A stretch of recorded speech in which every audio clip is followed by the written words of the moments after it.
नमस्कार,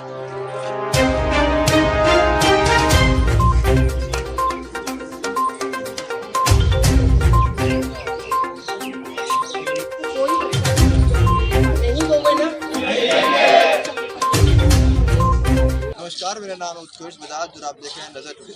जिस तरीके से पिछले 2 सालों से कोरोना वायरस का कहर हमारे देश में देखने को मिला, जिसमें शिक्षा पर भी कोविड का प्रभाव इतना पड़ा कि शिक्षा को ऑनलाइन कर दिया गया, एग्जाम्स ऑनलाइन कर दिए गए और हमारी जो पढ़ाई थी वो भी ऑनलाइन कर दी गई। उसी को लेकर इस तरीके से पिछले 6 महीने में कोविड का जो रुख था वो थम गया था भारत में। उसी को लेकर केंद्र ने एक आदेश दिया था जिसमें शिक्षा को ऑनलाइन से ऑफलाइन कर दिया गया था कि एग्जाम्स ऑफलाइन होंगे और पढ़ाई भी ऑफलाइन होगी। लेकिन उसी को लेकर जिस तरीके से पढ़ाई जो थी वो ऑफलाइन नहीं हुई, क्योंकि कई स्टूडेंट्स जो थे वो बाहर रहते थे और वो अभी भी इस चीज़ को लेकर कंफ्यूज थे कि क्या अगर हम जाएंगे तो एग्जाम्स हमारे ऑफलाइन होंगे, पढ़ाई ऑफलाइन होगी। तो उसी को लेकर कई कॉलेजेस ने अभी भी पढ़ाई ऑनलाइन रखी, जिसको लेकर आज यहाँ पर प्रोटेस्ट हो रहा था जंतर मंतर में कि पढ़ाई अगर ऑनलाइन हुई है तो एग्जाम्स भी ऑनलाइन ही होने चाहिए, एग्जाम्स क्यों ऑफलाइन।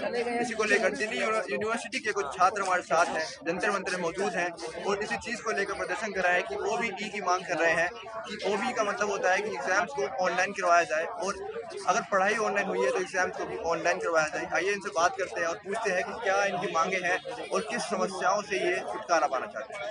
हम नई दिल्ली जंतर मंतर में इसीलिए इकट्ठे हुए हैं कि हम अपनी जिस प्रकार दिल्ली विश्वविद्यालय में तानाशाही रवैया चल रहा है तो कहीं ना कहीं हम उसकी अपनी आवाज़ यहाँ तक जंतर मंतर के माध्यम से HRD मिनिस्ट्री या क्या नाम है एजुकेशन मिनिस्ट्री तो अभी तक मेमोरेंडम दिया उन्हें, फिर अभी तक क्या है? आज विश्वविद्यालय से आज हम पहली बार यहाँ आए हैं।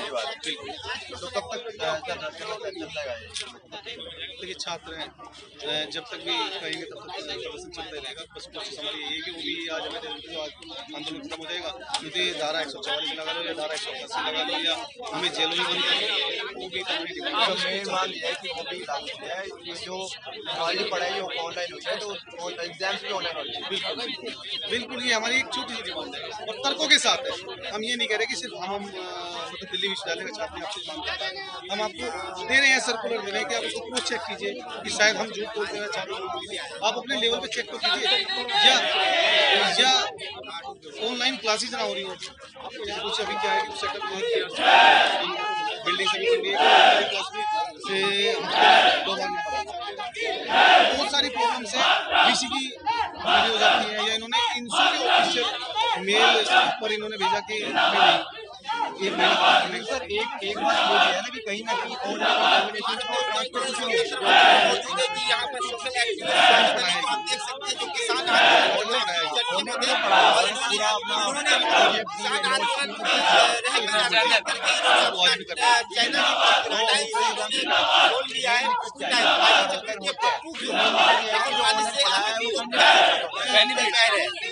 क्या परेशानी। मैं आपसे क्या कहना चाहता हूँ कि 1 महीने में वो तो मोदी जी को भी बनाना है, 6 महीने में सीखने अब सीखने की उसकी कैपेसिटी होती है वो 2 महीने, चलो 3 महीने में सीख जाता या 4 महीने में सीख जाएगा, वो 6 महीने की 1 महीने में क्या सीखे और क्या वो एग्जाम में लिख गया। लेकिन जैसे देखो फॉर्मेलिटीज दी इन्होंने ऑनलाइन आते टीचर्स कहीं अपने घरों से ले रहे हैं, कोई रात को 8 बजे क्लास ले रहा है, रात को शाम को 6 बजे ले रहा है, किसी की पेरेंट्स किसी के रिश्तेदार आए हुए हैं, किसी स्टूडेंट्स के पास टेक्निकल फॉल्ट। देखो हर छात्र बराबर नहीं होता, किसी के पास नेटवर्क है, कोई गांव का है, कोई शहर का है छात्र है, किसी के यहाँ नेटवर्क आता है, किसी के यहाँ लाइट नहीं आती है। तो ऑनलाइन तो एक फॉर्मेलिटी चल रही है, सबको बताएगी कोविड का दौर था तो एक बीच का माध्यम निकाल दिया। तो आज भी हम कह रहे हैं कि कोविड के जाने के बाद जो समस्याएं आई है तो अब बीच का दौर ये है, आप इसको लागू कर दीजिए। लेकिन टीचर्स का भी ये कहना है कि हमने अपना पूरा टाइम वेस्ट कर दिया, हमने सब कुछ पढ़ाया है लेकिन तब भी छोड़ के मैं आपको 900 पेज के स्क्रीनशॉट दूंगा, आप मुझे पूछ लेना ये क्या है। स्क्रीनशॉट में क्या है? स्क्रीनशॉट में है कि ऑनलाइन क्लासेस चल रही है अभी, ऑनलाइन क्लासेस चल रही है, मैं आपको स्क्रीनशॉट भेज दूंगा, आप उनसे पूछ लेना कि ये गलत आप क्रॉस चेक कीजिए। तो सर कई टीचर्स का ये भी कहना है कि जब से ऑफलाइन एग्जामिनेशन शुरू हुआ है तब से स्टूडेंट भी नहीं आ रहे ऑफलाइन क्लासेस में। कुछ भी बोल सकते हैं, जिन्होंने हमें ये बोल के कि हम OBE देंगे और ना दिया हो तो अपनी कमियों को छुपाने के लिए वो दूसरों को कितना भी गलत बता सकते हैं, पर छात्र दबने वाला नहीं है। इंडियन नेशनल स्टूडेंट ऑर्गेनाइजेशन जिस भी आंदोलन में अगर खड़ा हो जाता है उसमें छात्रों के अधिकार को लेकर ही वो पीछे हटता है। मैं आपको लाकर ओबी की लागू की जाए और जो हमारे एग्जामिनेशन होंगे वो ऑनलाइन किए जाए। बिल्कुल, ये हमारी मांग है और इसके लिए हमारा धन्यवाद। दिक्कत क्या है ऑफलाइन? दिक्कत ये है, देखिए 60 से 65% सिलेबस ऑनलाइन पढ़ा दिया। आज भी टीचर्स अपने कन्वीनियंस के हिसाब से क्लास लेते हैं। मन है तो आएंगे, गेस्ट आ गए घर में तो शाम को 5:30 बजे क्लास रख देते हैं, नहीं तो 8:30 बजे रख देते हैं। अब मैं जा रहा हूँ घर, मेट्रो में हूँ, मतलब मेट्रो में ना कहाँ सिग्नल है, मैं कहाँ से क्लास ले लूँगा भाई, ना बच्चों के पास प्रॉपर स्टडी मटेरियल है। डीयू प्रशासन कहता है क्लासेस ऑफलाइन चल रही हैं। हमने जो इतनी मोटी पोथी दी है प्रूफ के तौर पर, उसको कैसे नजरअंदाज कर सकते हो आप? मतलब पढ़ाई हुई नहीं आपकी, कहना ही जा रहे हैं आप। अब ये मन नहीं था टीचरों का, जो भी था। तो फिर एग्जाम के चीटिंग के पढ़ाई हुई नहीं, आप पढ़ाई करी नहीं, ऑफलाइन आप कराओगे? नहीं, हम ओबी चाहते हैं। देखिए ओबी ये कहता है हमारे पास रिसोर्सेज बहुत है। मैं कहूँगा आपको मुहैया करा दूंगा, चाहे आप उनको दिखा भी दूंगा कि किस प्रकार ऑनलाइन क्लासेस अभी भी चल रही है। मुझे समझ में नहीं आ रहा कि तीनों एग्जामिनेशन और पीसी साहब कौन ये वर्क ला रहा है या कौन उनको ये समझा रहा है कि अभी हम ऑफलाइन क्लासेस ले रहे हैं। अभी आप डीआरसी चले जाइए, वहाँ बिल्डिंग्स भी कंप्लीट नहीं है और वहाँ अभी भी इंटरनेट में क्लासेस चल रही है। तो सब मन गढ़ंत बातें हैं। मुझे कई धरने हो गए और 17 फरवरी से कैंपस भी खुल गया है। उसके बाद भी प्रशासन को जो बात आप समझाना चाहते हैं वो प्रशासन क्यों नहीं समझता? देखिए, प्रशासन जो सुनना या समझना चाहता है उसी को समझाया जाता है। अब भैंस, हमें लगता है कि भैंस के आगे बीन बजाने का हमें कोई लाभ नहीं है। इसीलिए हम यहाँ आज जंतर मंतर में पहुँचे कि हमारी बात आदरणीय धर्मेंद्र प्रधान जी तक पहुँचे या आदरणीय HRD मिनिस्टर जी या फिर UGC चेयरमैन तक पहुँचे कि उनके माध्यम से हम बता सकें कि आपके अधीन जो यूनिवर्सिटी चलने वाली है उसमें किस प्रकार तानाशाही चल रही है। तो उनकी कमेंट थी कि हमारे पास पैसा बहुत है, इतना फंड आता है तो भाई हमारे पीजी के रेंट दे दो ना। मैं 6x6 के कमरे के 15,000 रुपए दे रहा हूँ, जिसमें मुझे कोई सुविधा नहीं है। तो हर बच्चा फाइनेंशियली एक जैसा नहीं होता। वो कैसे टैकल कर रहे हैं, अपने माँ बाप को किस उसमें छोड़ के आए हैं, मुझे पता है। मेरे सामने साइंस के बच्चों को रोते हुए देखा है मैंने कि भाई इस बार का तो लग नहीं रहा, हमारे तो करियर खराब हो जाएंगे, हमारी CGPA नीचे आ जाएगी। देखिए ओबी के भी अपने फायदे हैं, क्योंकि हर बच्चा ओबी में भी बैक आई है सब। ये कहते हैं ना ओबी चीटिंग एग्जाम में, कुछ नहीं है ऐसा, क्योंकि हर बच्चा अपने हिसाब से आंसर फ्रेम करके देता है और उस हिसाब से टीचर इवैल्यूएट करता है। लेकिन मेन मुद्दा हमारा ये है, जब हमें मतलब पढ़ाई इस तरीके से हुई है तो हमारा ऑफलाइन का तो नहीं बनता। और ये तानाशाही जो चल रही है, देखिए यूनिवर्सिटी छात्रों से होती है, बिना ये छात्रों की यूनिवर्सिटी नहीं है। DU एडमिनिस्ट्रेशन और छात्र एक दूसरे पे इंटरडिपेंडेंट है।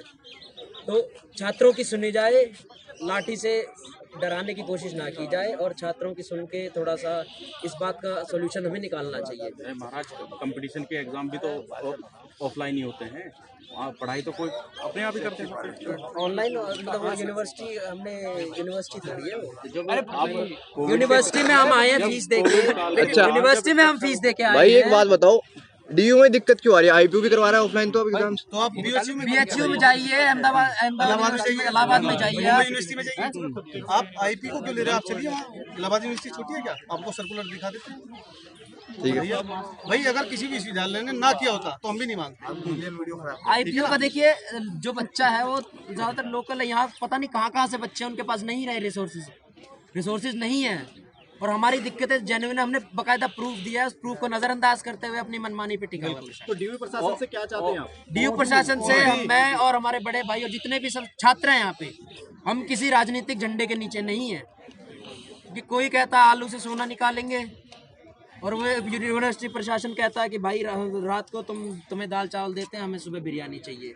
तो वो जादूगर VC साहब हैं, हम नहीं है, बच्चे नहीं है। देखिए काफी, लेकिन मोदी जी तो छात्रों के साथ है, वाइस चांसलर भी सरकार के अधीन है। मोदी जी मेरे आइडियल हैं। उन्होंने कोरोना के बाद ये बात कही थी कि इंडिया को ट्रैक पे आने में टाइम लगेगा।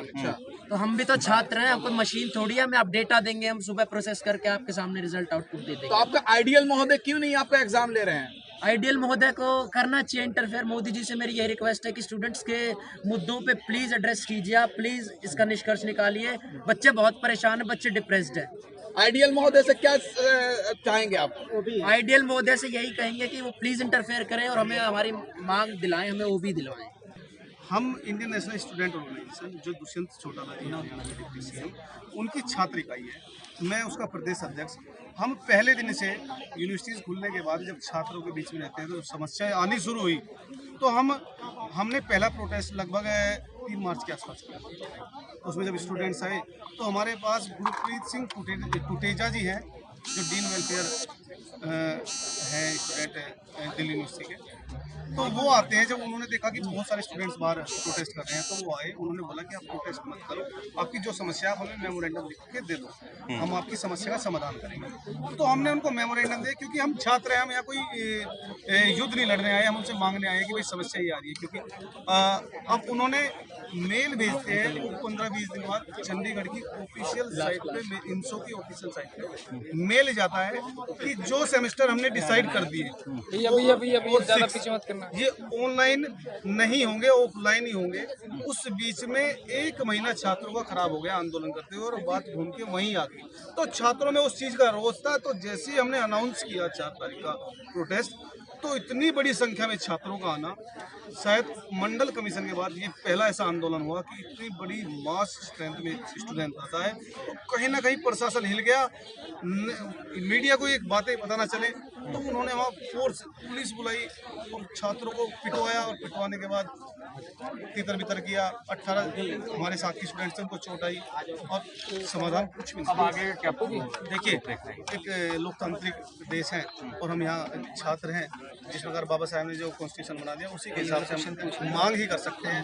हम डीसी साहब से या हम यहाँ जो आए हैं, हम एसआरडी मिनिस्टर जिसे या आदरणीय धर्मेंद्र प्रधान जी से मिलना चाहते हैं कि हम बताना चाहते हैं कि आपकी केंद्र के द्वारा जो यूनिवर्सिटीज चल रही हैं उनमें किस प्रकार तानाशाही रवैया है। अन्य विश्वविद्यालयों ने जब ओबी कर दिया तो आप क्यों नहीं करवा सकते? वहाँ हमारी बीसी सुन नहीं रहा है, वहाँ हमारे डंडे मारे जा रहे हैं, अंदर यूनिवर्सिटीज में से छात्रों को निकाल के पढ़ाई की जा रही है, हमारे पे मुकदमे लगाए जा रहे हैं। हम ये छात्र हैं, पढ़ाई करने आए हैं, ना कि बीसी को या व्यवस्था। हम आपसे हाथ जोड़कर आदरणीय मंत्री जी, शिक्षा मंत्री जी, हम आपसे हाथ जोड़कर रिक्वेस्ट करते हैं कि छात्रों के ओबी की समस्या का समाधान